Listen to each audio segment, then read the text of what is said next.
बुद्धं शरणं गच्छामि धम्मं शरणं गच्छामि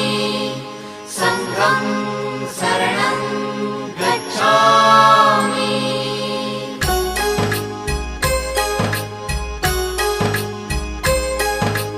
बुद्धं शरणं गच्छामि धम्मं शरणं गच्छामि संघं शरणं गच्छामि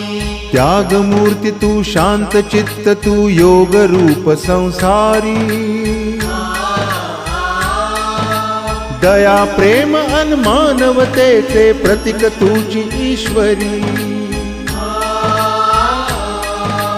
सिद्धमूर्ती सिद्धार्थ गौतम सकलांचा स्वामी